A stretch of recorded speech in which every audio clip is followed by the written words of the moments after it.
Guys, Mad Dog, still here at Newport at the Tennis Hall of Fame. Again, we're a bad day in Newport. It's better than a good day at work.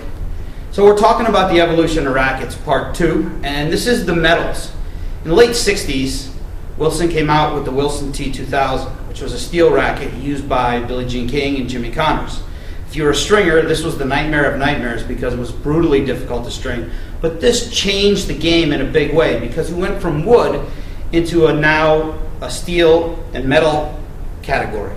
So this was the first real one. Notice how the stringing is done. It's a wrapped stringing system around through holes in here, and if you're a stringer, you really didn't love this racket too much. If you're Jimmy Connors, you loved it. It made you a lot of money and helped you. It was Wilson's entree into steel, metal, and again, away from the wood. After that, along came Head with 2 frames. There was a blue one, which was called the Standard, and then the Head Pro, which everybody called the Red Head. Similar shape. Again, our head sizes are still small, somewhere in the high 70s.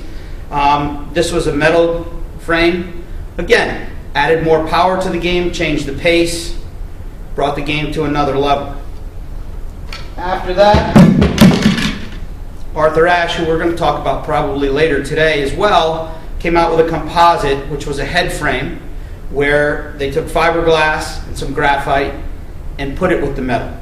Okay? Again, our head size is still small, but now you're getting into a little bit more of a conventional look with the throat and the head shape.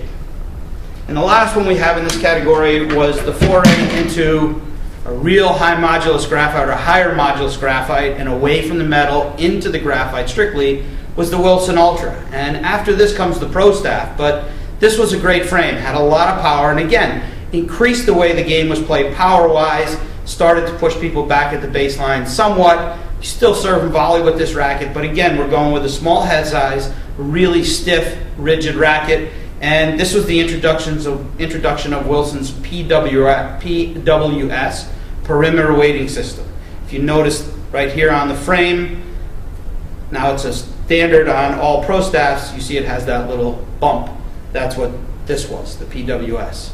So going forward, this takes us up into the 80s and maybe early 90s.